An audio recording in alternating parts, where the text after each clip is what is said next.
If I could have everyone's attention, I think we'll go ahead and call the meeting to order and get started. Mr. Chair, are you calling the meeting to order? I am. Are the speakers working? There we go. Guess I have to eat the mic. I didn't have any lunch, so that'll be good. We'll go ahead and call the meeting to order. And first item of business, you know, when we're in the chamber during regular session, we usually start off with a prayer and the Pledge of Allegiance. So since we don't have chamber today, I've asked Mr. Depew to get up and please lead us in a prayer this morning or this afternoon. Shall we pray? Well, Lord, thank you for this host of legislators which you've called together for this special purpose today. And Lord, we ask you to bless each one with an extra portion of wisdom and discernment as we do the business of the day. We ask you to bless the audience, the citizens that you've pulled together here and seated in the chamber, in this committee room. Now, Lord, we ask you to bless the work at our hands, and we ask you to bless the outcome of this committee. And I pray this in Jesus' name. Amen. Thank you, Dave. And I've asked Representative Bueller to lead us in the Pledge of Allegiance, please.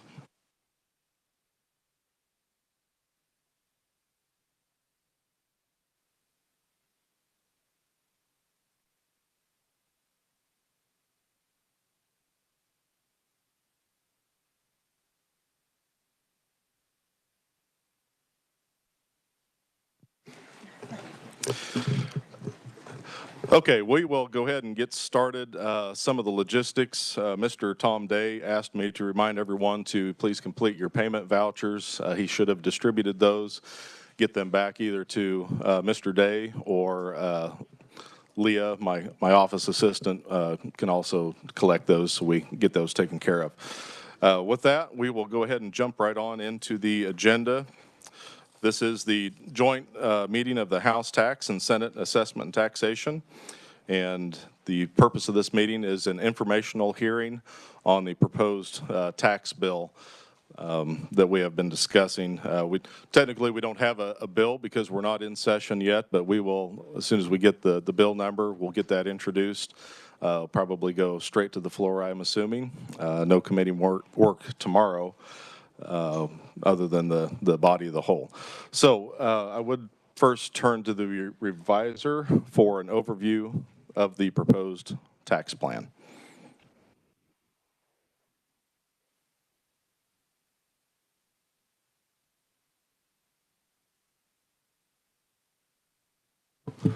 Thank you, Mr. Chairman.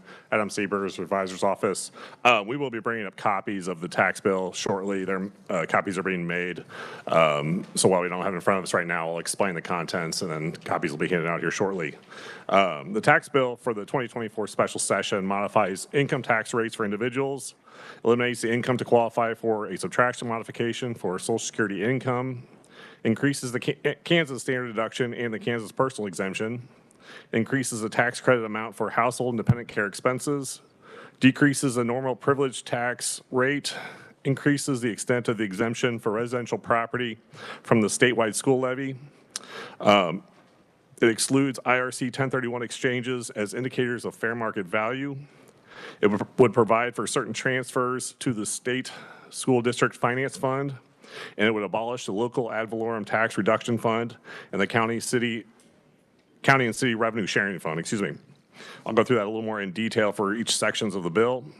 Sections 1 and 2 of the bill would, on July 1 of 2024, all funds and liabilities remaining in the local ad valorem tax reduction fund and the county and city revenue sharing fund will be transferred to the state general fund, as would all liabilities, and both funds would thereby be abolished.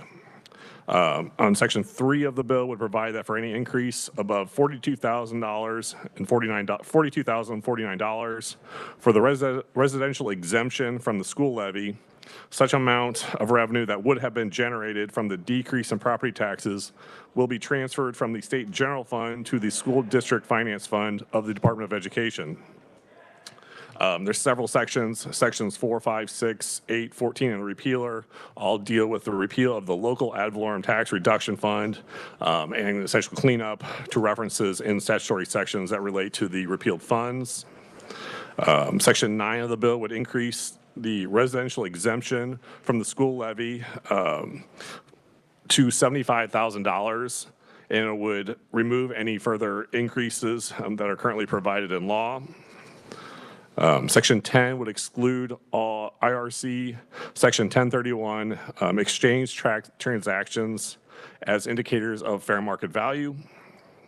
Section 11 would provide that county clerks will have until July 1 for calendar year 2024, which is currently under law, it's June 15th, to provide the assessed valuations to taxing school districts for the purposes of the taxing districts in preparing budgets.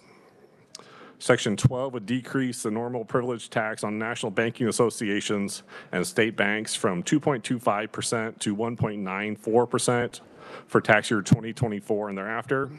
Section 13 would decrease the normal privilege tax on trust companies and savings and loan associations from 2.25% to 1.93% for tax year 2024 and thereafter. Section 15 would extend the June 15 deadline under current law to July 1 for calendar year 2024. And this is the deadline for county clerks to calculate the revenue neutral rate for taxing subdivisions. Section 16 would provide income tax rates for married filers at the rate of 5.2% on taxable income of $46,000 and less, and a tax rate of 5.58% on income in excess of $46,000. So 5.2% and 5.58%. And essentially this would be halved for all other filers with the on the tax dollar thresholds for $23,000, the rates would stay the same. For Section 17, the existing household and dependent care credit is increased from the current 25% to 50% for tax year 2024 and thereafter. Section 18 would provide a full subtraction modification for Social Security income for tax year 2024 and thereafter. Section 19 would increase the Kansas standard deduction for single filers from $3,500 to $3,605. For married filers, from $8,000 to $8,240. For head of household filers, from $6,000 to $6,180. And this would apply for tax year 2024 and thereafter. And then lastly, Section 20 would provide that the Kansas personal exemption in the case of married individuals filing a joint return would be $18,320. For all their filers, the exemption would be $9,160, and then there would be an additional personal exemption of $2,320 for each dependent. And with that, I'd be happy to stand for any questions. Adam, thank you for that very thorough explainer. I'm not trying to oversimplify this, but this is the bulk of this is similar to Senate Bill 37, which was the last bill that the legislature passed that was vetoed. Other than, if I just go through and make some bullet points, we've not adjusted the 20 mills to, I think Senate Bill 37 had 19.5, and I saw in this bill that there's several places where that 20 mills has been struck, but then it just references the statute that has the 20 mills set. So I wanted to make sure that the 20 mills is continuing to stay at current statute level. Correct. The existing statutory section that creates or provides for the 20 mills is taken out of this bill. So the 20 mills will exist in perpetuity at this point, or until it gets renewed. But yes, you're correct. That when that was drafted a few years ago, we're amending that section for other reasons. So instead of referring to the 20 mills, we refer to the actual statutory section. Has no real legal effect. Right. And then the other differences would be the addition of that child care and dependent care tax credit, the 1031 exchange language, the decrease in the residential exemption from 100,000 down to 75,000, and then just those deadline dates that you'd referenced as far as the June 15th to July 1st, and I think there's several different sections that adjustment is made. Is there any other changes from Senate Bill 37 that I might have missed? The two that I can think of are the increase in the income tax, the top bracket of the income tax rate by 0.01% from 5.57 to 5.58, and then the provision in Senate Bill 37 did have a food sales tax, essentially increased by 6 months the 0% state rate. Yes, that's right. I'd forgotten about those. So, okay, committee questions. I'd start with Representative Hoheisel. Thank you, Mr. Chair. Thank you for that breakdown. And this may be a question, maybe even for you, Mr. Chair, for the our fiscal analyst. Comparing the special session bill to SB 37, everybody knows SB 37 we passed with overwhelming support of both parties, progressives, conservatives. Everybody was pretty much all on board. The governor vetoed it, and the biggest difference in this is the property tax. The fiscal difference is property tax relief, which is something that we all hear from the most from our constituents. Unfortunately, the governor saw to it that we can't give as much property tax relief as we wanted to, the entire legislature, basically. From how much of the difference of about $50 million, we'll say in FY 2025, is going down from 100K to 75K on the property tax exemption, and how much of that is the half mil? What is that breakdown, I guess? I might have you, we will have a fiscal review after Mr. Siebers is complete, Okay. so I might have you save that question for Eddie. Yep, I appreciate that. Okay. Thank you. Thank you, Mr. Chairman. Further questions for the reviser? Senator Holland. Thank you, Mr. Chair. I'm not sure they're for the reviser. It may be more for you at the appropriate time. Thank you. Now I'm nervous.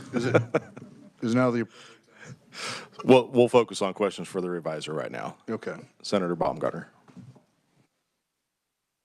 Thank you very much, Mr. Chair. Thank you for your quick oral overview. When will we have something in print? Thank you, Mr. Chairman.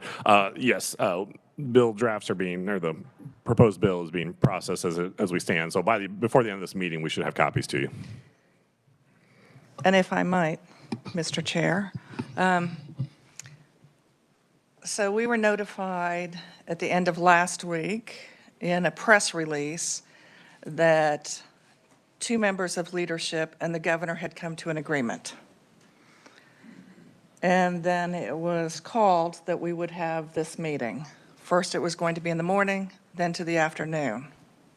So here we are at a significant expense because we all filled out travel forms.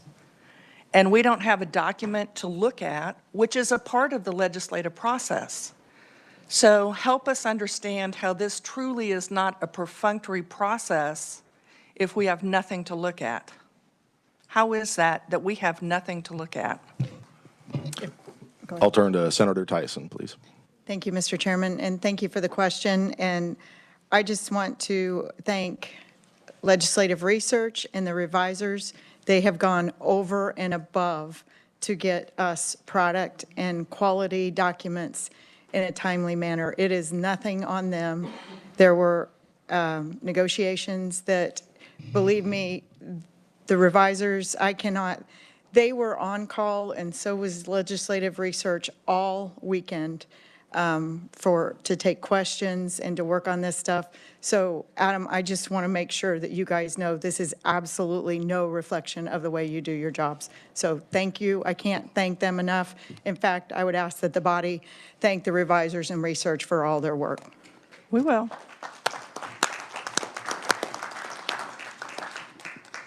If I might. Senator, yes. Thank you very much, Mr. Chair, and thank you for the Senate Chair's comments. The question isn't so much about the revisers and why the revisers don't have it to us, but who was making changes for the copy, because typically that comes out of a committee, and there's been no committee. There was a committee of 2 legislators and a governor. So who was making changes that we're waiting on that we haven't received yet? Senator, I think, this has functioned, and a special session is different. This has functioned very much like creating your own bill. Staff is not privy to release the information of the people that they've been talking to in some of those conversations, but I think you're very accurate. The people that were involved were Senate and House leadership and the governor's office. If you want to know what the specific negotiations are, I'd suggest we probably need to visit with our leadership of our chamber and then see how this came about. Thank you very much. I think that we understand how this came about. I think it's important to say in an open public meeting why many of us that serve on Taxation and Assessment Committee are hearing feedback from other legislators as well as the general public, because everyone's been pretty much iced out on this. Thank you, Mr. Chair. Senator Reddy and then Senator Holland. Thank you, Mr. Thank you, Mr. Chairman. So I have a question. I think in all of the previous bills, I don't know, I could be wrong, there was several of the tax bills that went back and forth. Yes, could we have the doors? Thank you.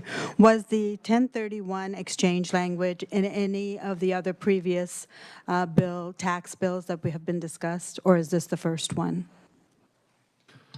The language would be the base language from what was Senate Bill 311. I know that got further amended, but it would be as the bill was introduced, not the further subsequent changes.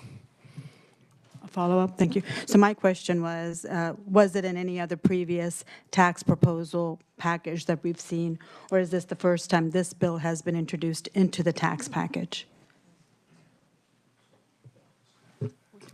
I believe it was in one of the property tax bill that was vetoed. I can't remember. Was it 2096?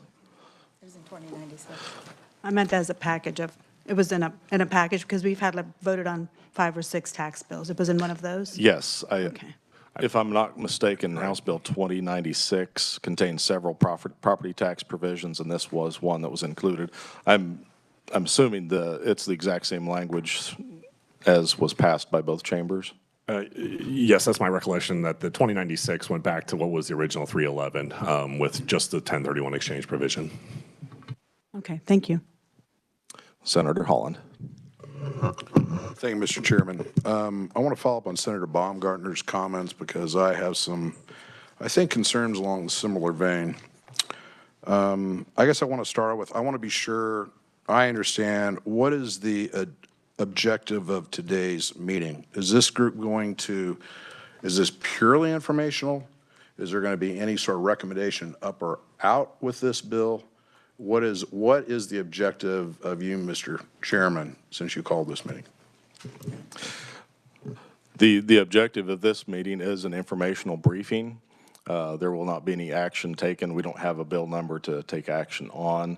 There will not be a recommendation from this committee.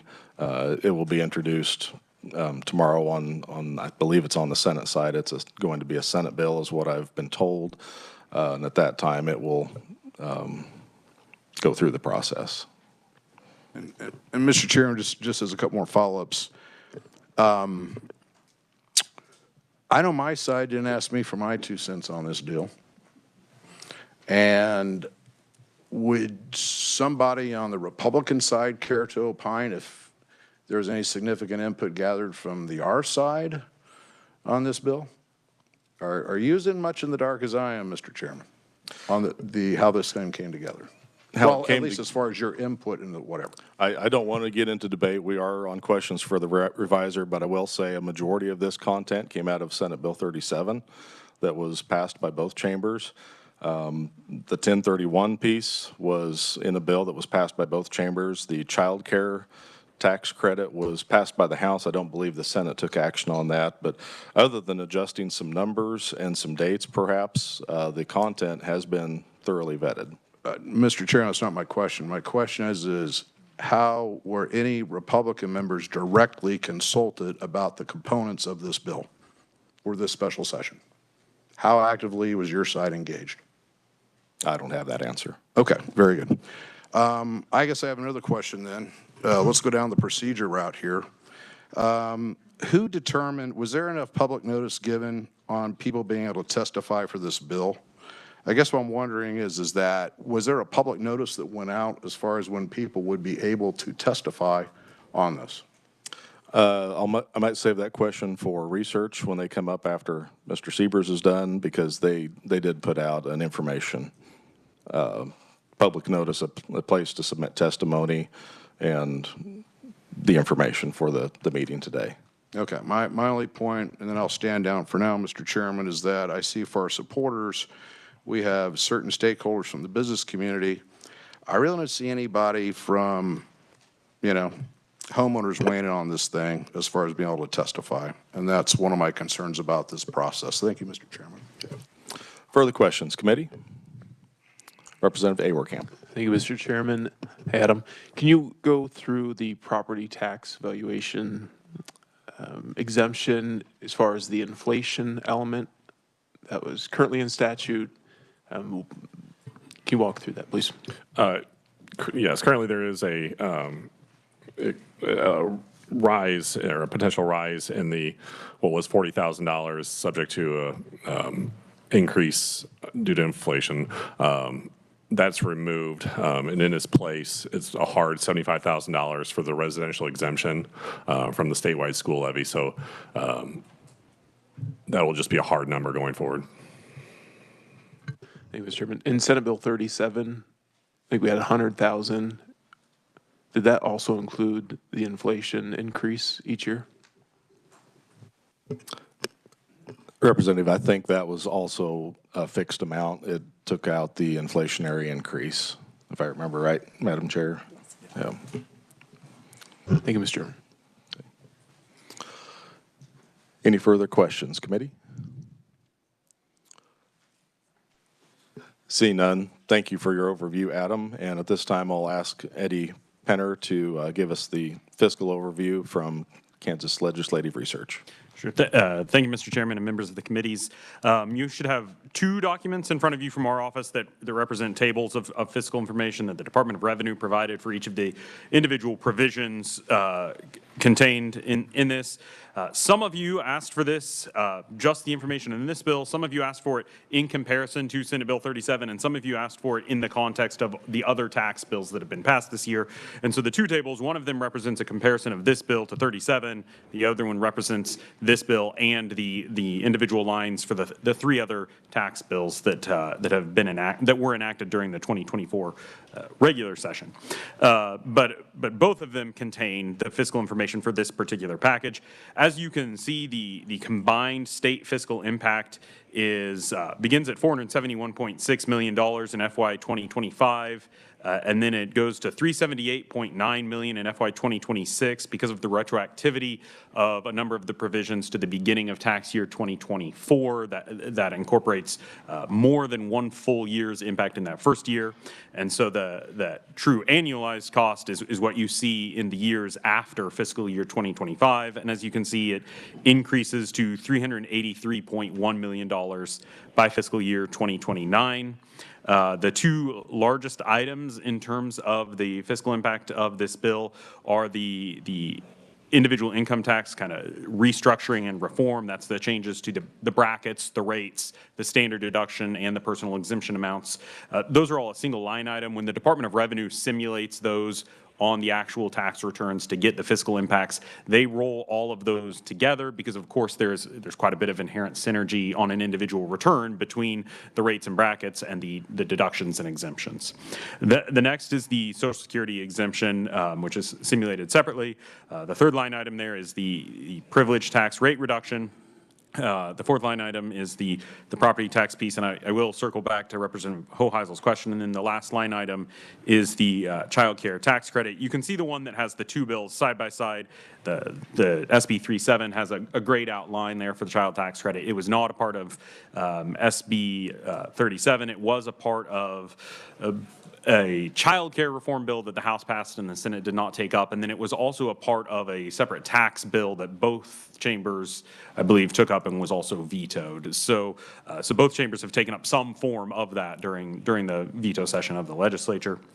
And then obviously there's a gray line at the bottom there. The food sales tax to 0% acceleration was a part of Senate Bill 37, which is not a part of the proposal in front of you today.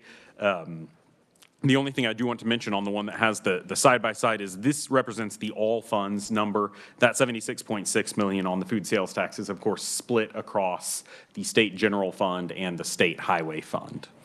The other table that you have in front of you, kind of the base information, is the same for this proposal, but then it does include the 3 line items for HB 2465, HB 2098, and Senate Bill 410. And so you can see the total impact of all bills is $540.8 million in fiscal 25. But then when you get to the more truly annualized amounts, it's $415.1 million in 26, rising to $427.5 million in 29. Circling back to Representative Hoheisel's question before I stand for questions more generally, of that about $50 million, that's the difference between the two property tax. Of course, there's an interaction between the exemption and the mill levy, and so it depends on if you count the exemption first and then assume the rest is the mill levy, or if you count the mill levy first and then assume the rest is the exemption. If you account the mill levy first, the half mill reduction, I believe, is between $21 and $22 million about. And so then the rest of that, I guess, would be something to the tune of $28 million is the exemption difference. Obviously, if you did that in the opposite order, you would get different numbers. And with that, I'd be happy to stand for whatever questions. Thank you, Eddie, for that thorough analysis. Committee questions. Representative Hoheisel. Thank you, Mr. Chair. Thank you, Eddie, for answering my question. I'm not sure if I should direct this following question to you, or do we have revenue up? Is revenue going to? No, we don't have an official fiscal note. This is the fiscal analysis of the bill. Eddie, I'm going to shoot with you, and if you can't answer it, that's just fine, because I don't expect you to know it off the top of your head. How many folks, how many Kansas taxpayers fall into the current bottom bracket only? Do you know off the top of your head? I do not know that off the top of my head. No, not a problem. Thank you. Thank you, Mr. Chairman. Senator Baumgartner. Thank you, Mr. Chairman. Thank you, Eddie. Talk to us a little bit about the child care tax credit at the 50%. Were you asked to run any other numbers for if that were to be broadened? It's my understanding that it's pretty much limited in the age of the child, as well as what type of care. So do we have any numbers if that were to be broadened? So what Kansas does there is we actually just piggyback off of the federal credit. Right. And so the other versions of this that we've looked at are taking it to 75% or taking it to 100%. And we've essentially just assumed a pretty fixed $6 million per 25%. If we were to try to deviate from the federal approach and carve into a Kansas specific one, I don't know that anybody has really looked at what the implications of that would be in terms of the fiscal impact. Okay, so if we were to increase it from the 50 to the 75%, it would simply be the 9 million? It would go to 12. 12. It's 6 million per 25%. Since we're already at 25%, going from 25 to 50 is 6 million. Thank you. Senator Holland. Just a point of information for Senator Baumgartner. The plan I released last week, I had it going to 100%. I believe that fiscal note, Eddie, is 18 million. Yes. So, thank you. Further questions for research? Representative Corbett. Thank you, Chairman.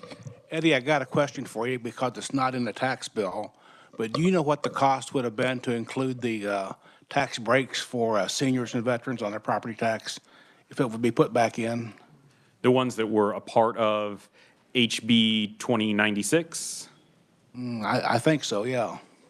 The veterans piece of that was ranged from about 7.8 up to probably closer to $9 million over the course of the five-year window.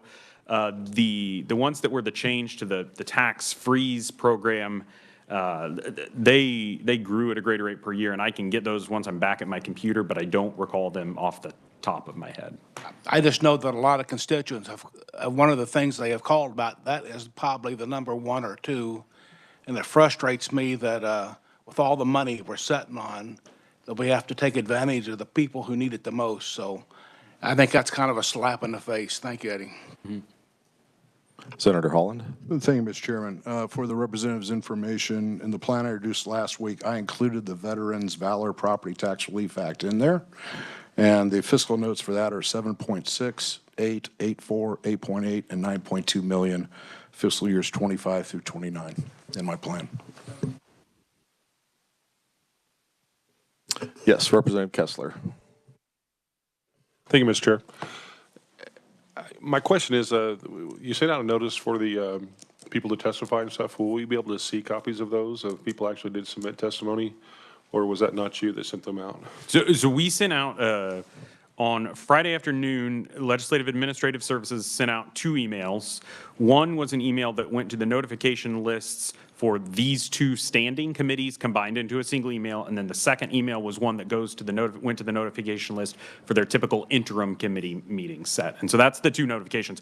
You will get copies of all of the testimony. I believe Leah has, for the House members, has put it on the the S drive already, and so it should be there the same way. I believe there's a folder with today's date, just like as is typical for the committee. And the Senate members do have printed packets, since Senate Tax doesn't use the S drive, though.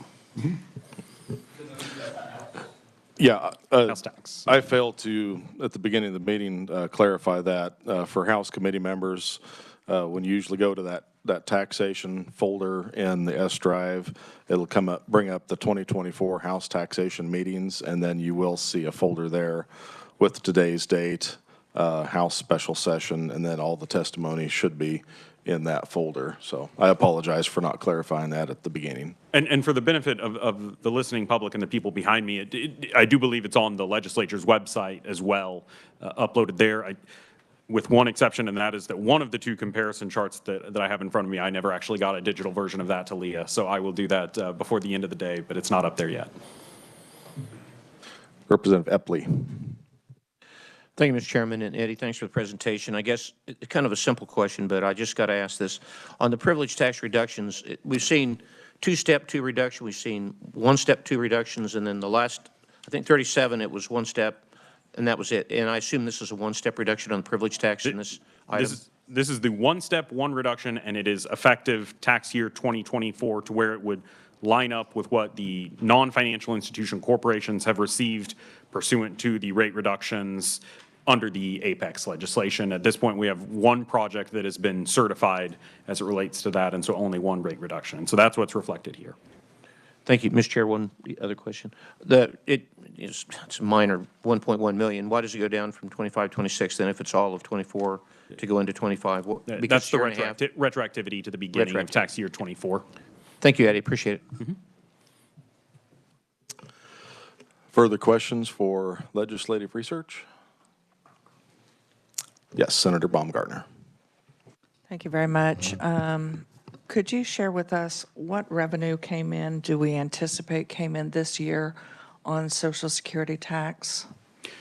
So I don't have this year's yet. Obviously, those returns are still being processed. During the 2022 interim, the Department of Revenue provided that information for what at the time was the most recent year, and I believe it was tax year 2020, and I think that the state got somewhere around $109 million of individual income tax attributable to taxable Social Security benefits.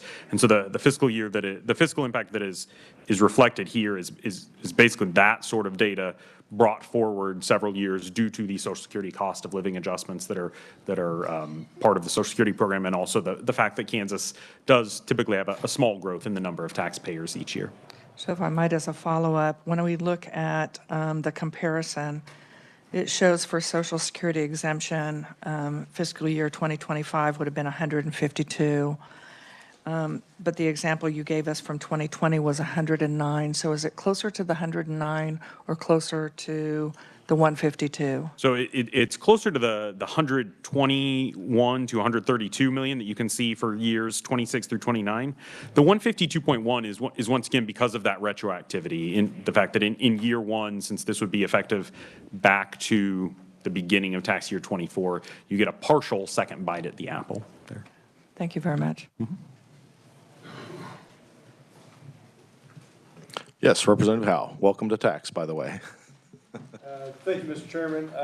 Don't have a mic down here. You might, yeah, flip over and see if you can borrow a mic. My apologies, the center table is pretty short on microphones. All right, thank you very much, Mr. Chair. Just had a question about the child care tax credit.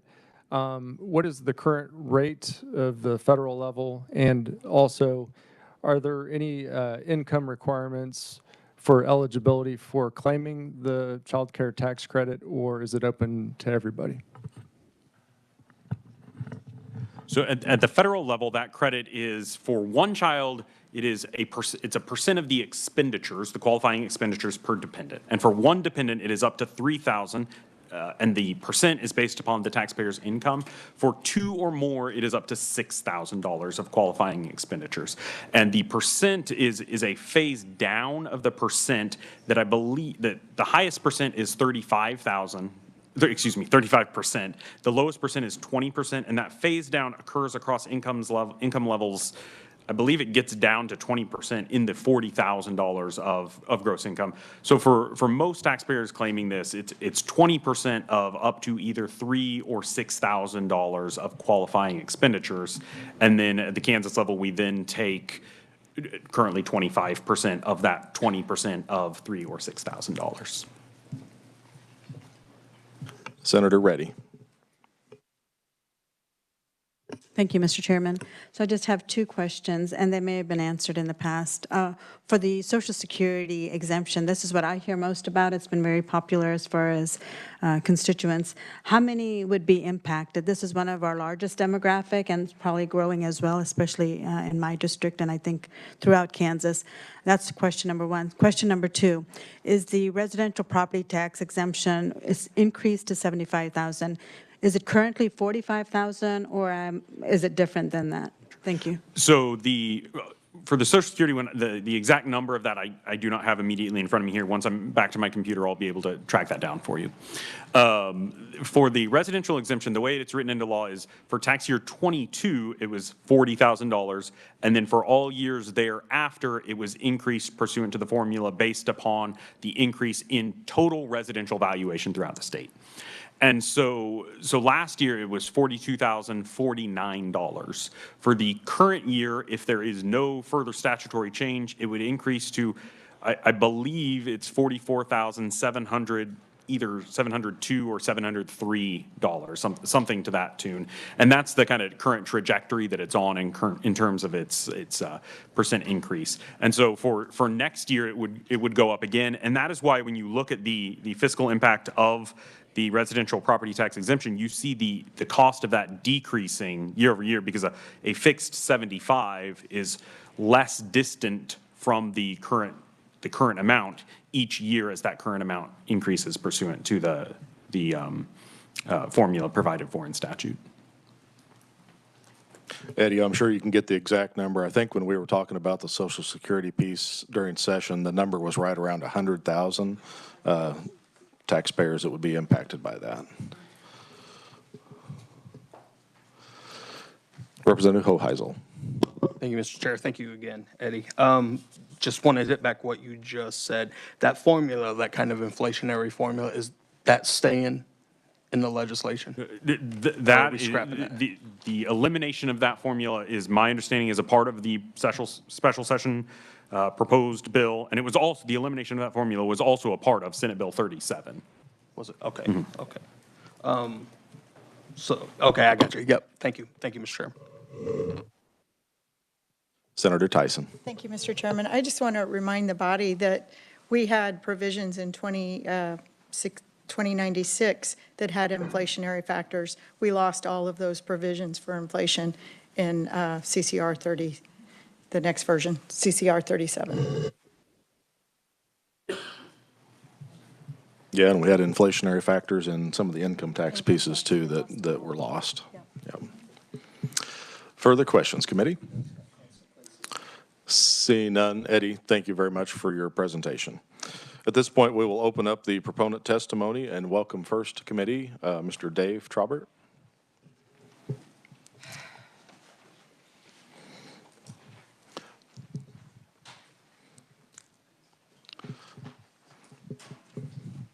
Kind of tight quarters in here today, so thank you everybody for coming. It's great to see a full audience. Good morning, or good afternoon, everyone. My name is Dave Traubert, CEO of Kansas Policy Institute. My comments are prefaced on I'll note that we've not seen the bill like you haven't, but from what we've read in the press, we hope this bill does go into law, but I say that somewhat hesitantly because it is much less tax relief than is needed, and is much less than is affordable. This bill will help a little bit on the taxpayer side, but it will do nothing to change the state's economic situation. We're in our 5th straight decade of economic stagnation, falling farther and farther behind the nation on GDP growth, on private sector job creation, and so forth. And I'll give you just one example of how that impacts Kansas. If we had grown with the national average since 1979, there would be 451,000 more jobs in Kansas today. Not 4,000 that might eventually appear from an Apex deal. 451,000 just by keeping up with the national average. That's an opportunity cost that we've lost. Our private sector job growth between 1998 and 2022 is ranked 44th in the nation. And it's important, this comes from our Green Book analysis we publish every year. We look at the economic performance of states with the highest and lowest tax burdens. If you look at the states with the 10 highest combined tax burdens, state and local, they had a 34% increase in jobs over that period, whereas the states with the 10 lowest burdens grew 51%. Now, Kansas was way behind both at just 16% because we're not dealing with the causes of our economic stagnation. It's taxes, it's utility rates, it's regulatory, it's all of the above. It's not a lack of subsidies. It's not a lack of anything else that we try to do that we pretend is going to be economic development. This bill will help some people, certainly people on Social Security, but it will do nothing to change the direction of the state's economic situation. Now, the deal that has allegedly been struck, as we understand it, nearly halves the property tax relief that was in Senate Bill 37, and that's really unfortunate. The people who would benefit from that the most really need it. It's happening largely because of runaway valuations, mostly on homes, but on other properties as well. There's a couple examples here in my testimony. Lynn County, 44% increase in residential valuations over 2 years, 44%. Wyandotte was 41%. Many rural counties saw, and this is not new construction, this is just on existing property from the Department of Revenue. Many rural counties saw residential valuations jump 30% or more over just 2 years, and that translated into some very large tax increases, like 27% in Wyandotte County, 20% in Douglas County, 23% in Leavenworth County. Several counties are over 30%. This is what the taxpayers are dealing with, and they're also dealing with a pretty steady beat of a lot of local officials not being honest about what's happening. Let me ask you a rhetorical question. If the city where you live doesn't change the mill rate, but you write a bigger check to the city for your property tax, did you get a tax increase? Now, we know from scientific polling and from a lot of feedback from taxpayers that the overwhelming answer is yes. But we all know some local officials who say something differently, like Overland Park City Council person Melissa Cheatham. She was speaking recently to a group of retired people, and she was giving the standard, we're holding the line on your property tax. Well, in reality, what had happened was valuations went up 11%, and there was a tiny, like 0.3% reduction in the mill rate, and that resulted in a 10.5% tax increase.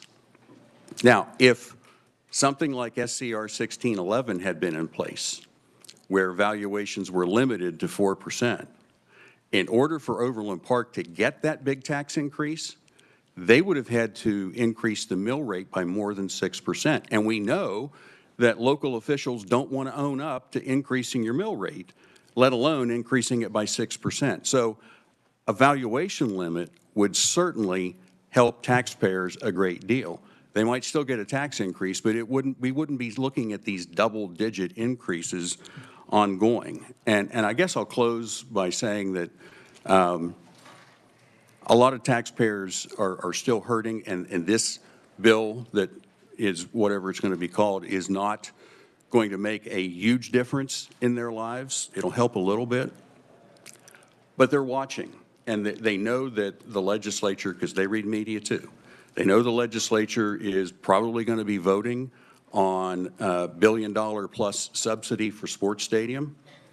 And they'd like to think that property tax relief is at least as important. So my request to you is to please urge your leadership in both chambers to at least allow a hearing and a vote so maybe the public can decide if there's going to be more property tax relief. And with that, Mr. Chairman, I'll stand for questions. Thank you, committee. I think we'll go ahead and take questions after each conferee so they don't have to get up and down multiple times. So we'll go ahead and take questions right now.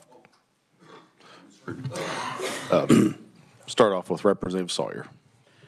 Thank you, Mr. Chairman.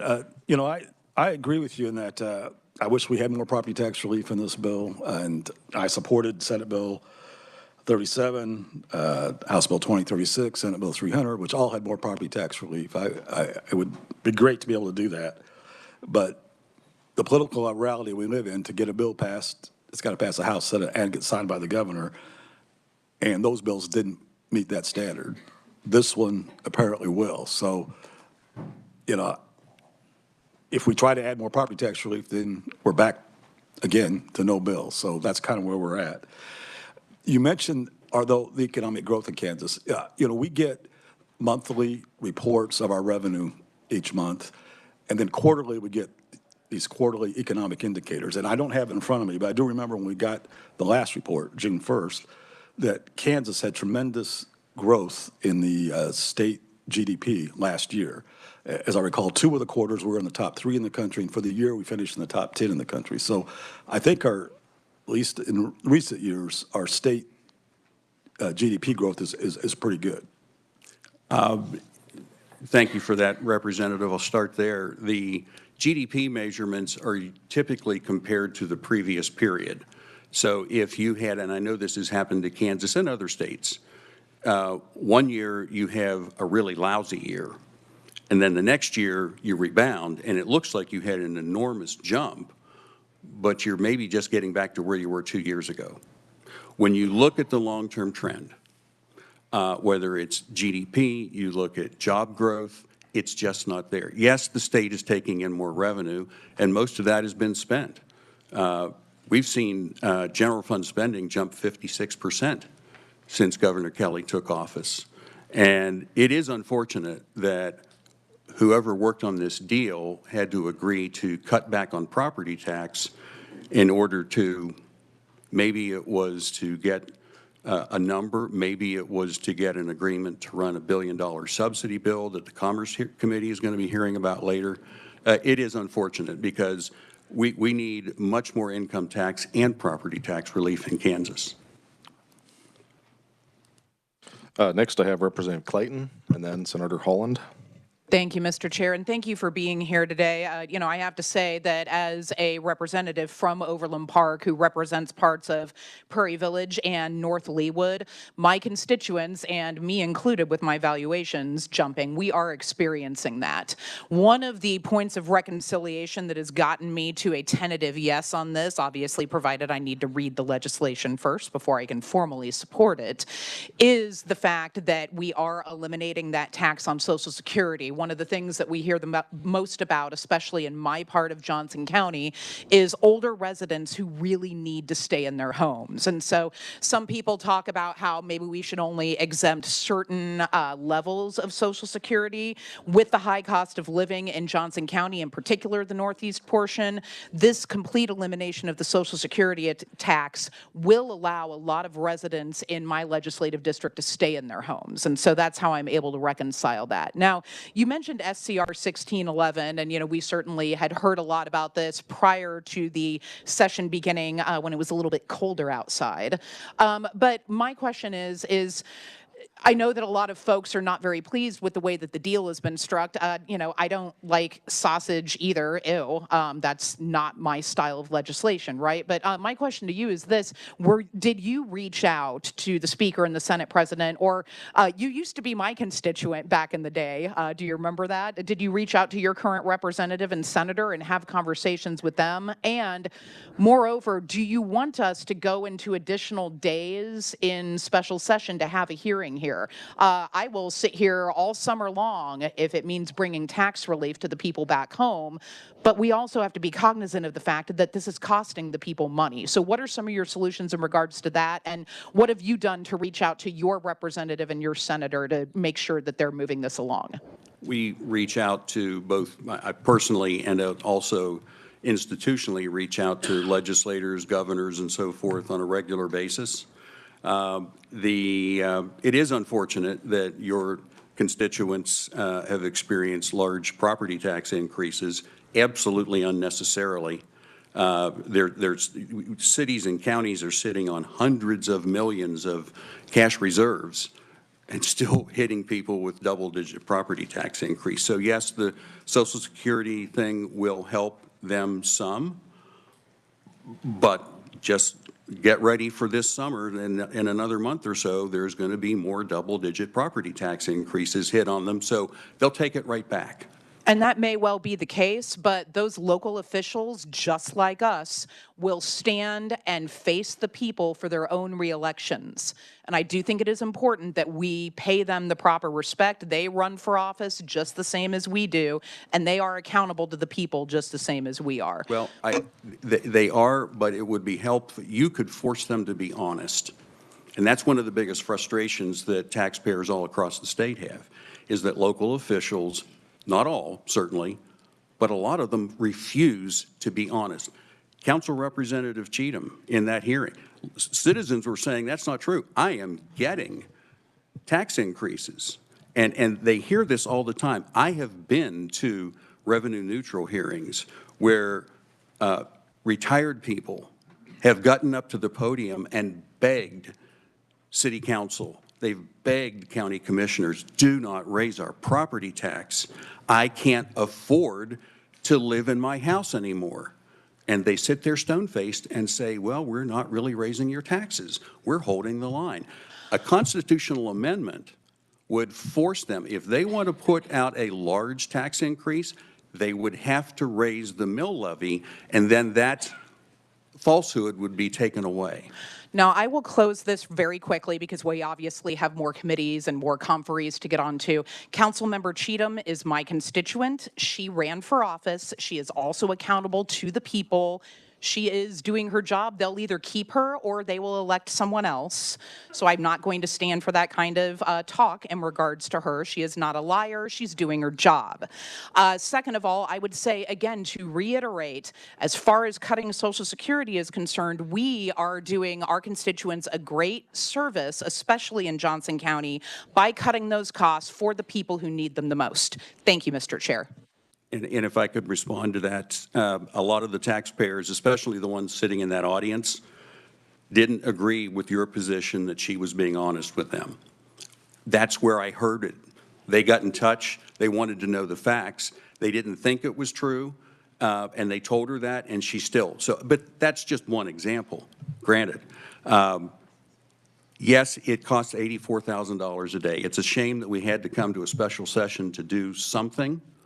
It really is, but you're here now.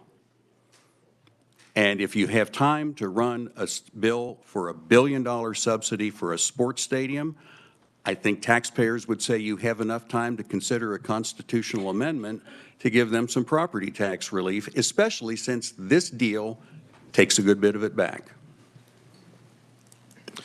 Next question, Senator Holland, and then Representative Bueller next. Thank you, Mr. Chairman. Mr. Trevor, thanks for being here today. Just a number of quick questions. Number one, how were you made aware of this? And did somebody ask you to come speak at this, or how were you made aware, and how did you know to sign up to testify? I got an email from Eddie Penner last week. Thank you. And I'm just, some other questions here. I read over the weekend that Kansas received its 4th Golden Shovel Award. And that to me, I think is supposed to be some sort of indicator about economic development growth in the state as compared to other states. Isn't that a good sign that we're doing something good with economic development in the state? We get those Golden Shovel Awards? Awards like that, Senator, are about as valuable as a high school diploma. When you have 46% of kids, high school kids, below grade level in math, and somehow they're getting a high school diploma.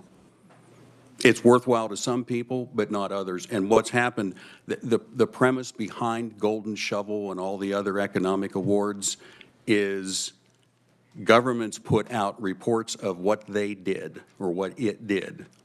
We have asked for documentation from the Commerce Department repeatedly. Mr. Trevor, the point I'm trying to make is you were basically making the point that Kansas has not kept up with the median average of other states.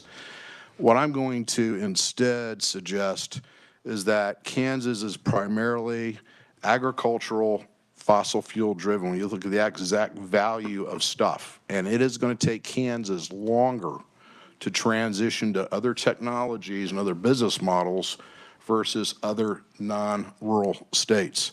Now I want to continue on with my questions. It sounds like you're not a fan of this bill. Would that be correct? We don't like it nearly as much. It's better than a poke in an eye. I'll put it that way. So why are you supportive of this? It sounds like you're very much lamenting the fact that it provides very little residential property tax relief. Why are you in support of this bill? We entered this session, Senator, knowing that there was a great divide between the governor wanting a 3-tier progressive rate and the legislature wanting a flat tax. From day one, we encouraged them, find a way to settle your differences. Don't leave here without doing something. This is a start, so it's better than nothing, but it's not, there's certainly things we don't like about it, but I wouldn't say that taxpayers should lose the exemption on Social Security because it's not the perfect bill. I guess I'm just wondering, Mr. Trabert, as far as if you're into we need to pass an SCR, why aren't you into we need to redo this plan? And I do find it interesting your comments about when you're lambasting the Overland Park representative. If you think that's not a very transparent process, what are we doing here today?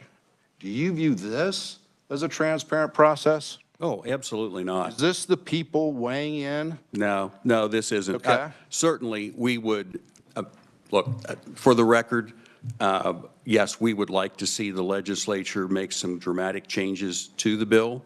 The deal has been struck. It seems pretty clear. The governor has vetoed every piece of major tax relief since she's been in office. Every single piece. We know that she's probably going to veto as she has done, and so this is just better than nothing.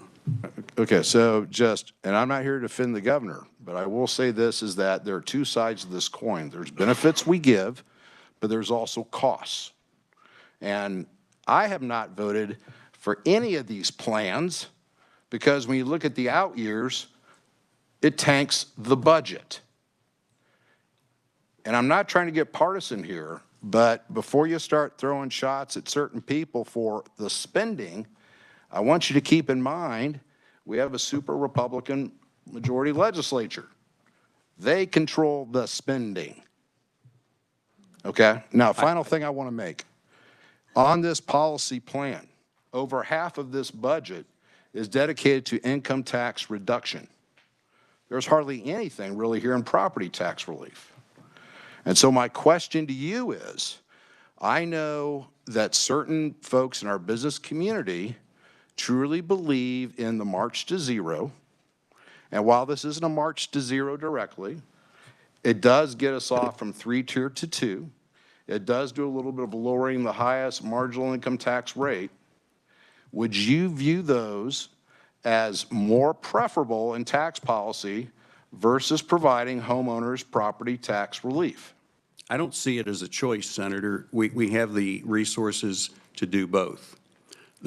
For example, the constitutional amendment wouldn't cost the state anything, but it would save taxpayers a great deal. I would respectfully disagree on your point on the spending. Democrats and Republicans alike vote for the budget bill. The governor has the final say. It's been the governor's proposal. We all know how it works. We negotiate off the governor's presentation. So to say that it is the fault of the party that has more seats, I don't think is fair. I'm not saying it's the fault of the party that has more seats. I'm just saying it takes two to tango. And when you made the comment earlier about that, that's not quite right. Mr. Chairman, thank you. There is certainly blame to go around in both parties. Agreed. Okay? Thank you. Next question, Representative Bueller, and then Senator Thompson. Thank you, Mr. Chair. Thank you, Mr. Trabert. When you started out your testimony, you were talking about 5 decades of economic decline for the state of Kansas. And I know some of that's population, but can you define what are or where are the biggest differences with respect to that economic decline between this bill and the national averages? I'm trying to get some perspective of, when you speak of the national average, I think was the exact terms you used. What are the differences between this bill and going forward? How do we prioritize, or what should we prioritize to get closer to whatever that national average is? So, first of all, they're two separate subjects. So this bill, you can't compare this bill to a national average. You can look at this bill in terms of, does it do enough? What else should it do? When I'm talking about 5 decades of economic stagnation, that's where you go back into the late 70s and you see, there's a chart in my testimony, in fact, that tracks the difference between the national average in job growth and Kansas job growth. We keep falling farther and farther behind, and the same happens with GDP growth. The gap keeps getting bigger. So what you have to do is the tendency, and we all do it, and personally I have to plead guilty as well, we all tend to want to ignore the root cause and maybe just hang some shiny ornaments on and say, doesn't this look better? What we have to do is go back and have an honest conversation that frankly hasn't taken place yet of why are we behind? Where are we the least competitive? We're losing population. That's another issue. Frankly, even Johnson County has been, according to IRS data, has had a net loss in adjusted gross income from people moving in and out of Johnson County. This is only going to get worse until we sit down and say, okay, we're going to have to come to a consensus. What are our biggest barriers to prosperity? Where do we differ from the nation the most? It's going to be a combination of taxes, where we have some of the still highest rates in the region, where we have some of the highest utility rates in the region, where we still have regulations, not as bad as some states, but still barriers to growth. That's what we're going to have to do to turn this around. No, we will never be able to subsidize our way out into prosperity. So if I may, so is the starting point based on that premise is it's the job growth piece? Is that what you're saying? And then that's one piece. Okay. That's one way of looking at it. Everywhere you look, we're falling behind in job growth, falling behind in GDP growth. We continue to bleed people. Now, even the most prosperous county has lost, had a net loss of adjusted gross income, I think in 4 of the last 5 years available from the IRS. Okay. It's just going to keep going. Okay. Thank you. Thank you, Mr. Chair. Senator Thompson. Thank you, Mr. Chair. Thank you, Dave. With regard to the GDP growth, am I correct in stating that GDP growth is calculated the same way as the national, so government spending is one component of GDP growth?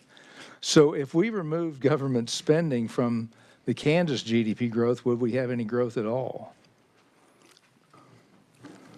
There would be growth, but it would be less growth. When you look over time, it's less growth. You'd have to do the same at the national average, take out the government. You still are going to see a widening gap.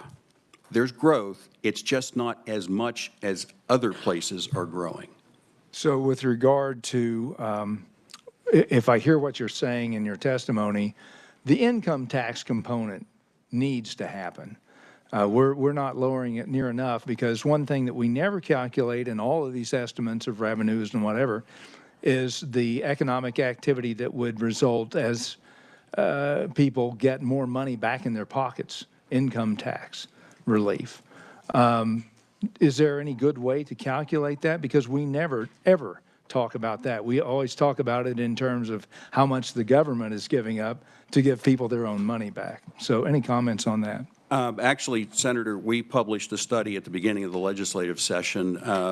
We partnered with the Buckeye Institute in Ohio. They have a economic model where they can customize the model to the state's economy, and then they can, they call it shocking the system with different kinds of tax cuts. What happens to GDP and jobs and private business investment based on, I think they did on $500 million increments, corporate tax, personal income tax, sales tax, and property tax.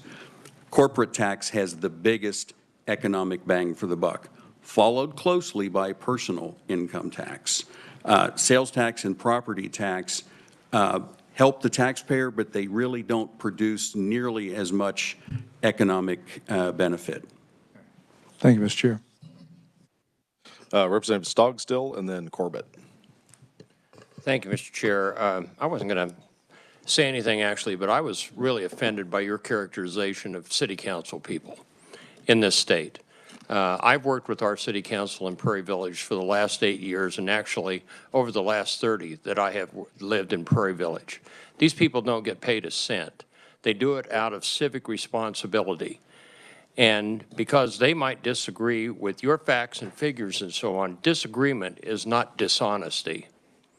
And I would highly disagree with your characterization of our city council, and I think city councils across the majority of the state of Kansas. And I personally think you owe them an apology for that kind of characterization. Well, Thank Representative you, Mr. Chair. Stogstill, I appreciate your point. It is what a lot of the residents in that city think. That's what they tell us.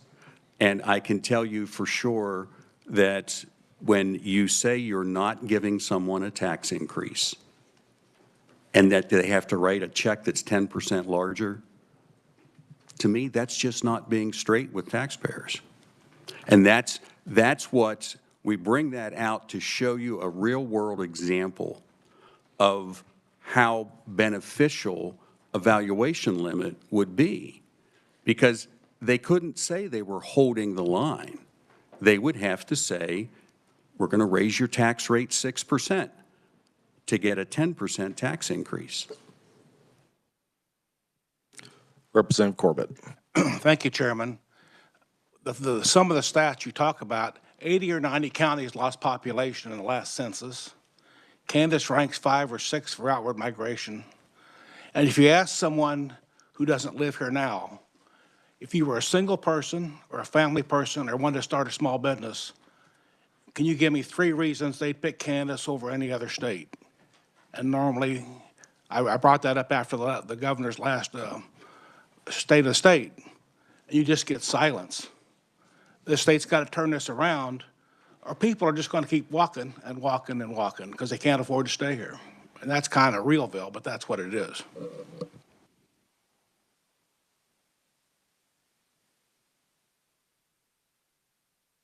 Senator Tyson. Thank you, Mr. Chairman. I really don't have a question for the conferee, but want to address a couple of statements that were made. The comment was made about spending versus tax cuts, and part of the reason that we're quibbling over a few $1 million in the out years, literally a few $1 million, which is hard to project those accurately, with an increased spending of our budget over $1.2 billion this year. $1.2 billion. So the money is there for tax relief. I would also say we have $1.7 billion in the rainy day fund. We earn approximately between $10 and $12 million interest a month. This could absolutely, we absolutely can afford the tax cuts We could have afforded all the provisions in 2096 to help the veterans, the seniors, low income. I get where we're at. I get that, you know, but there are 165 legislators in this body, so I do want their voices to be heard, and they will be heard tomorrow. So thank you, Mr. Chairman. Representative Hoheisel. Thank you, Mr. Chair. Thank you, Dave, and I will be quick with this question, Mr. Chair. I know we're running a little long. Dave, you've researched SB 37, correct? Pretty good grasp on that. And you've researched roughly what is going to be in the special session bill that's going to get introduced tomorrow, the basics of it, correct? Yes. In your analysis, which bill was better for low-income Kansans? SB 37 or the special session bill that we will be? It really, there's no difference, I don't think, for lower income because the change, as I understand it, the change between original SB 37 and what we might see tomorrow, in terms of the tax, the top marginal rate was increased from 5.57 to 5.58, so that doesn't impact lower incomes. The standard deduction, the personal exemptions, the bottom bracket all stays the same, so I don't believe the income tax portion would have an impact on lower incomes. But the property tax piece? The SB property tax 37. piece would, Okay, yes. and that's kind of getting there. You're familiar with the governor's tax plan that she introduced month and a half ago that kept a 3-bracket system, correct? Mm-hmm. Which one was better for low-income Kansans, SB 37 or the 3-tier? SB 37. Thank you. Thank you, Mr. Chairman. Any further questions for Senator Baumgartner? Thank you, Mr. Chair. Thank you for your presentation. You didn't comment at all with regard to, you've talked about residents leaving Kansas and so forth, but you didn't address the fact or the issue that Representative Corbett brought up with regard to military and the exemption that we had in other bills with regard to property taxes. So what impact, because the price tag we heard is roughly 7.6, 7.8 million, what impact would that have on continued outward migration? In terms of military or in general? In general? Yeah, because I don't know that it would have any impact on military because it's usually not their choice. They go where they're sent. This is for the retirees. Oh, for the retirees, I'm sorry. Every little bit helps. I hope some of you go to some of your local government revenue neutral hearings and be able to hear people talk about have to choose between taxes and medicine. These are some tough choices people are having to make. From an economic standpoint, is it going to change the migration? Probably not, but it's going to change the lives of those people who would benefit from it a great deal.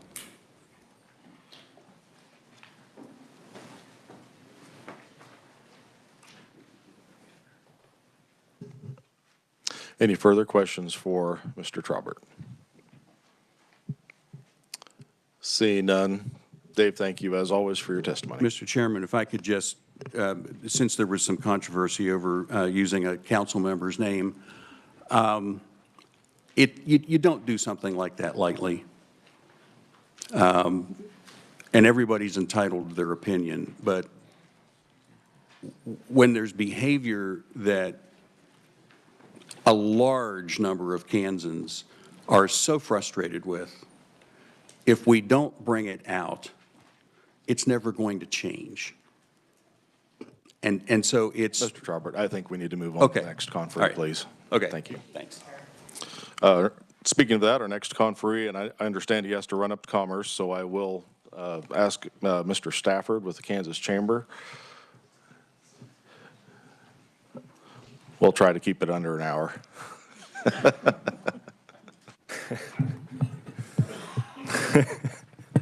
Thank you, Mr. Chairman. I'll try to keep it under an hour, hopefully under 5 minutes. Good afternoon, Eric Stafford, Vice President of Government Affairs with the Kansas Chamber. Good to see you all. Good to be back in June, and I hope everybody's had a good summer so far and have been able to reconnect with families and friends back home during the break that we have had. So there's not a lot that I want to give today that I haven't said before either of your respective committees on behalf of the Chamber regarding tax policy and tax cuts and what we think would be good for the state or what you guys should consider. But you know, some of the questions that were brought up earlier and where we are today, is the tax plan before you today ideal? No, but again, we got to deal with reality. I think that was Representative Sawyer's question, and there hasn't been a bill that has been able to get support from Republican and Democrat legislators and the governor's office. So we do applaud leadership for coming up with a tax plan. I don't know how it was created. I don't know what input went into those negotiations, but clearly there were talks, and those needed to take place, and we're happy to see that they did. I would echo Dave's comments that this tax relief is better than nothing, and it is a step in the right direction that you guys have taken. I want to talk on a couple things real quick on income taxes, Social Security, and then I'll finish with property taxes. First, on the income tax side, we do like the idea of a single rate. That would be very competitive for the state of Kansas. You know, if we can get to 4.5%, that would put us in a really, really, really good position.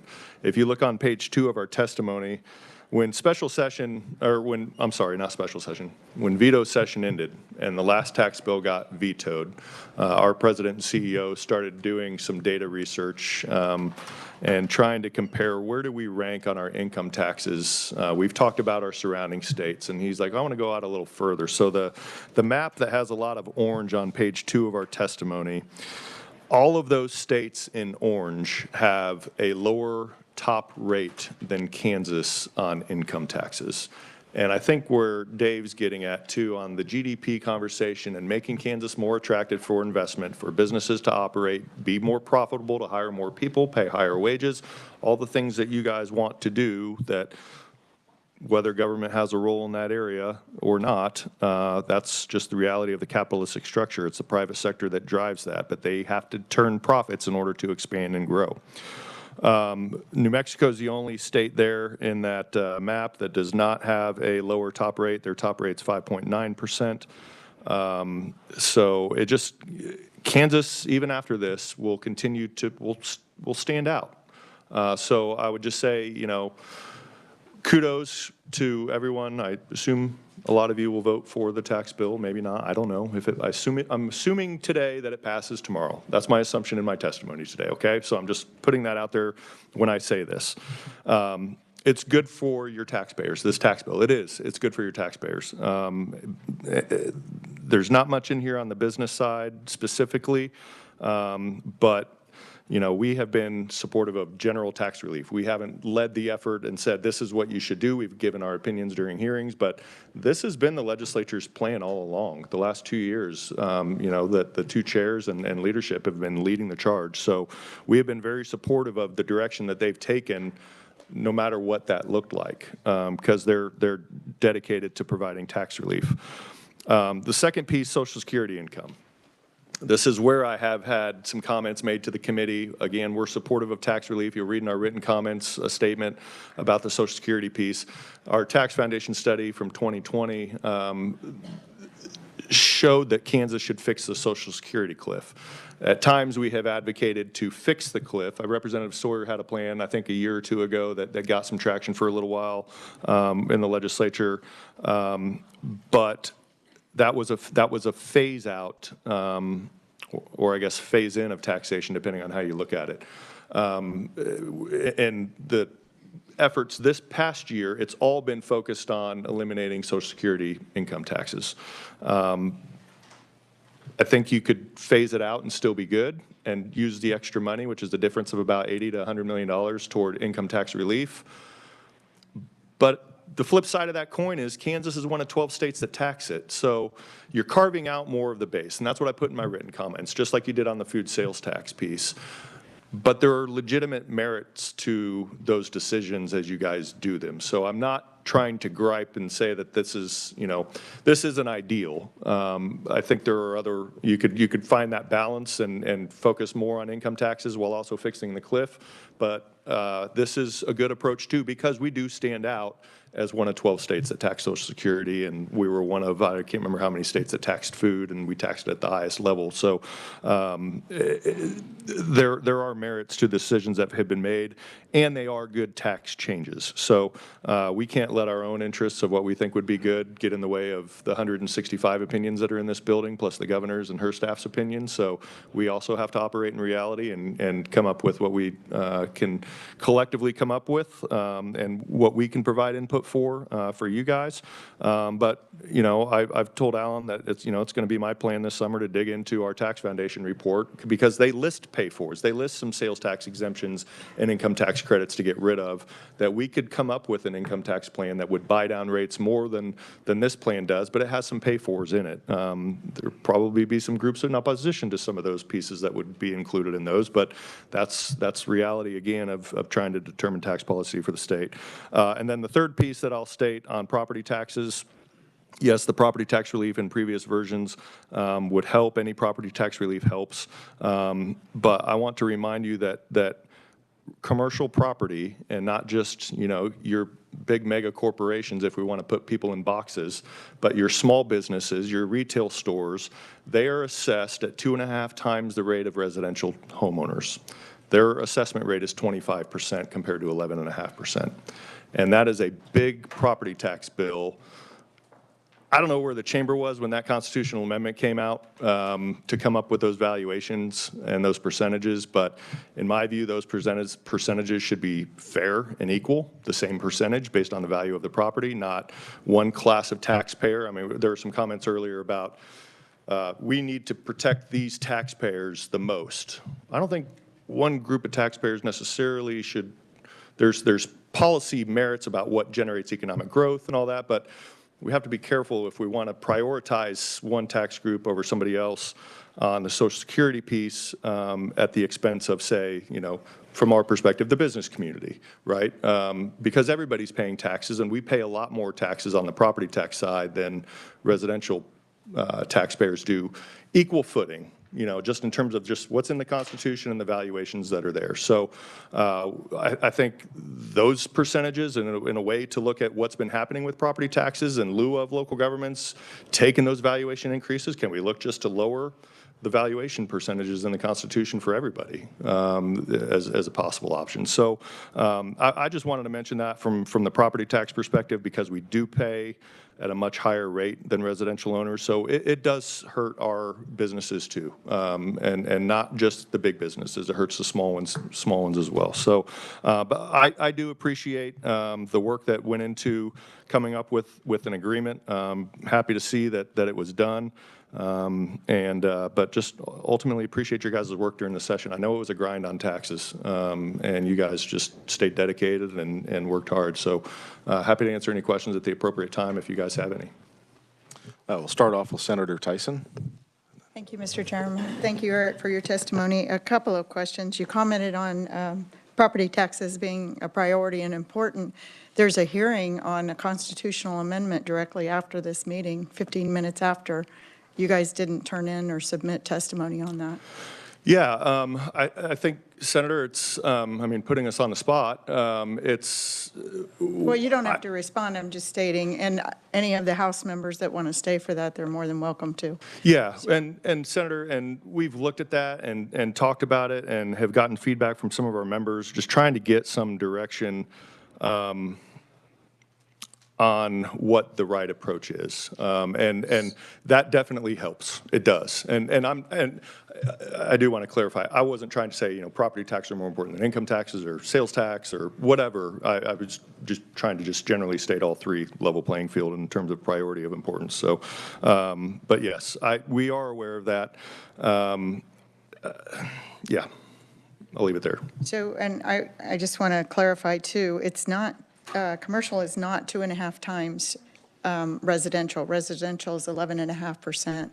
Commercial is 25%. Agriculture is 30%. So ag would be over 2.5 times, but. Well, so yes. Just doing the math, Double, sorry. yeah. Yeah, double is perfect. Yes. Yes, thank you, sorry. Senator Holland. Sharon, Eric, thanks for being here. I'm kind of curious. On May 22nd, you guys, a number of organizations, I believe, came out and wrote a letter to Governor Kelly talking about how you would be fine, I think, if you just all did property tax relief and went home. Do you recall that, or am I misquoting you? Yeah, we met with the governor's office on it. Okay, so I'm kind of curious, why are you supportive of this bill that pretty much thumbs its nose at your letter? I don't think we view whether what the legislature wants to do in terms of, again, they're all important, all taxes matter. It all goes into a whole pot of money in terms of what the cost or output is to, in our case, the business or, you know, individual taxpayers, whatever. And we got some calls from leadership on that, Republican leadership saying, hey, you know, what's the merit? In our view, we don't view it as mutually exclusive that we can only do property tax. If we can get some income tax relief as part of an agreement, great. Absent that, focus on property taxes, I think was the genesis or the kind of the main subject of that letter. But in our view, you can do both, which this agreement reflects. Okay, and so I'm just kind of curious, since what you guys talked about in the letter and what we have before us is something you approve. I'm just kind of curious. You're here today also to testify about the Star Bond stuff, aren't you? Yes, sir. Okay, and I think you guys are in support of that, correct? Yes, sir. So I assume you've got stakeholders that have business interests in proceeding on that, correct? I would not say we have stakeholders. We asked our board, as we were asked to ask our board and discuss it at our June board meeting last week, and we did. And our board felt it was something worthy that we should support. Okay, and since you two brought up the point about the rate of assessment on commercial versus residential, can you tell me about, when you look at your total commercial property tax base in Northeast Kansas, how much of that is actually abated and not on the tax rolls as a percentage? I couldn't. You cannot? I don't. I don't know that. I'd have to research the data. I don't. Okay.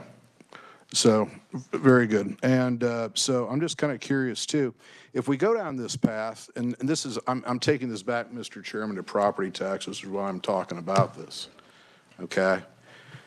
I guess my question is that if you're here talking about we need to be concerned of all property taxes, my concern with the Star Bonds in general, once again, is that for the existing commercial properties, or just any property, wherever that thing lands, you're going to be putting additional property tax burden on those existing structures.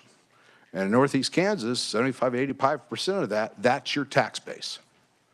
So just when we talk about taxpayers and what is free, that is not. I really think you guys need to be consistent a little bit more when we start talking about property taxes and who's paying for it.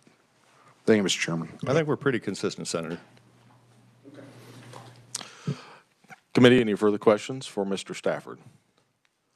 Senator Tyson? Thank you, Mr. Chairman. I'd just like to thank you for weighing in on this. I know you're taking a little bit of beating, but we appreciate your efforts in the fight. This is just a warm-up. Actually, I'm surprised you're not staying for ours instead of going to theirs, but. Thank you, Senator. Eric, thank you very much for your testimony. Sure. We do have written-only testimony from Mark Toom with the Kansas Association of Realtors. Did you want to get up and speak? Just written only. Is there anyone else wishing to appear as a proponent on this tax plan? We will go ahead and go through the other opponents and neutral as well. Seeing no further proponents, we'll move on to neutral testimony. We have submitted testimony from Jay Hall with the Kansas Association of Counties. Sorry, Jay, I wasn't sure if that was written or in-person testimony. So. No, I appreciate that, Representative Smith. Members of the committee, I am Jay Hall with the Kansas Association of Counties.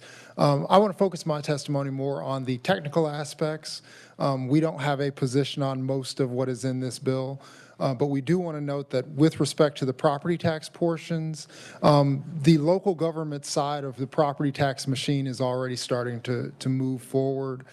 Just this last Saturday, in fact, was the first deadline date that we have on that property tax calendar, which is the deadline for submitting to the state the certification of values and also getting that information to the other taxing jurisdictions from the county clerk. So we're already moving down that path. And in respect to that, what we're really looking for from this committee is just kind of clarity, or not from the committee, but in tomorrow's special session, is to move as quickly as possible so that our county clerks can make sure they hit the remainder of those deadlines as they are moving through this process, because we realize that these deadlines start hitting very, very quickly as we move through this process. We go from the deadline last week to a July 20th deadline for getting some other information out, and then very quickly after that, we have to get the revenue neutral rate notices out for those that are exceeding the revenue neutral rate. And so we want to make sure that we are able to hit all of those deadlines and make sure that we're moving this process forward as quickly as possible so that our local government officials can get that information out. That's really the focus of my testimony. And so if there are any questions about any of that, I'd be happy to answer those at this time. Thank you, Jay. And I just want to say thank you for the association's work on trying to work with the clerks, the school districts. I think KSD probably had some communications there too with Department of Revenue. Just making sure we figure out what the good solution was, since we're already past one of those deadlines now. How do we statutorily adjust that to make this all work? So thank you to you and the association for your input on that and all of your work. Yes, and thank you to you and everybody else that was working on this bill to get this moved forward, like I said, as quickly as possible so that we can have that information in the hands of our county clerks as soon as possible. Committee, any questions for Mr. Hall? Seeing none, thank you again for your testimony. Thank you. That's the only neutral testimony I have shown. Is there anyone else wishing to appear as neutral?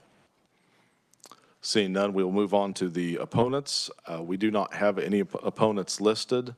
Is there anyone wishing to appear? Yes, Representative Neely.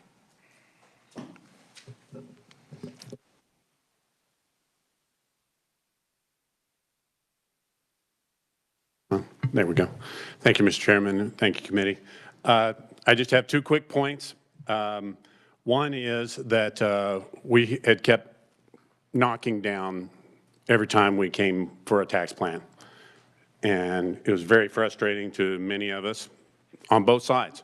We all want to turn around and give as much as we can back to the taxpayer. This plan is at $375 million. The governor had given us $425 million. Let's do some things, if at all possible, and give the taxpayers that extra $50 million. I mean, there's things that we can do. In 2096, there's one specific thing that I wanted to point out that just embarrasses me for the state of Kansas. And that was within the property tax of getting rid of the boats, the ATVs, the golf carts, all those different things. And then it went and it said motorized wheelchairs. That's embarrassing. That's horrible. Now, I've heard that the assessors are not really doing that, and they're not actually going out and trying to find people in motorized wheelchairs. But if it happens one time, it's wrong. And that's something that should be taken care of. When it comes to the 4% tax, I wish we had ballots that were 10 pages long and gave the people the opportunity to vote on things. So I will be sticking around, and I agree with the senator on that there's many things that we could do. But we have $50 million, it sounds like, that we could turn around and be doing more. Thank you. Representative, do you want to stand for questions? Okay. Do we have any questions? Do we have any questions for, yes, Senator Holland? Representative, just a couple quick questions for you. Do you support this process as it has been presented, number one, as way we all think leadership has outlined how that's supposed to work? Number two, do you plan on yourself introducing any amendments when these bills run across the floor? I would be happy to do an amendment on it, and no, I do not like the way the process was done. I think that we're back to a plan that was so close to what we already passed, and here we all are spending taxpayer money to come back and do something that should have been accomplished while we were in session the first time.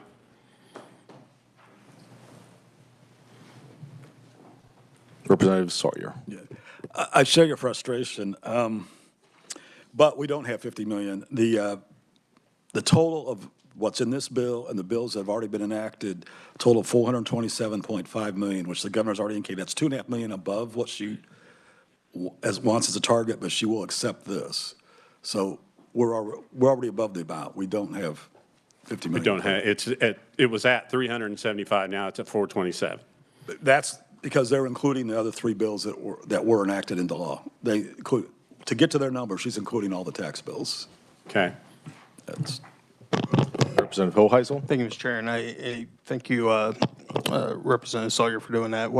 Just a comment, what we call that in Southwest Wichita on the Railroad is moving the goalpost, and that's what happened. The goalpost got moved every single time we hit one of the objectives the governor wanted, and so this is the last goalpost that she's moved that we have to somehow try to find. Quick question for Representative Neely: if we did have that extra $50 million to play with, which I believe personally we do, where do you think that's best utilized? Property taxes, another notch or two on income taxes? Where would you like to see that $50 million? Absolutely, I would say property tax. I can't imagine that there's anybody in this in the legislature that hasn't been contacted by constituents multiple times, and it being the number one thing. And it was the number one thing we said we were going to take care of when we came up here this session, was property tax relief. It was the number one thing. If we got one thing done, it was supposed to be property tax relief. And it just got hatcheted every single time we did a tax plan. And, you know, I think if we had any opportunity to turn around and give additional that, I'd like to see the disabled veterans relief. I'd like to see that I just discussed that was also in 2096, the ATVs and the boats and all that. That's huge in my area. That would help a lot of people in my area. Now, I know agriculture, those ATVs and stuff are already exempt, but there are a lot of people. I have a very rural area, and some of those vehicles are being taxed at 30%, and they're, you know, $15,000, $20,000. They're paying, you know, $1,000, $2,000 a year for an off-road vehicle, and that's, I'd like to see it changed. Any further questions for Representative Neely? Seeing none, thank you. Thank you. Is there anyone else wishing to appear as an opponent? Seeing none, we will close the briefing. I'll turn to staff to see if there's anything. That sounds like our work is completed here. Senator Tyson, I want to thank you for your efforts and thank you for the invitation for House members. Anyone that wants to stay and be a part of the hearing that's after this, I have to run up to Commerce, but I want to thank you for that invitation and thank you for all your work. Okay. So, yeah, that will convene at 3 o'clock, 15 minutes from now. With that, this meeting is adjourned.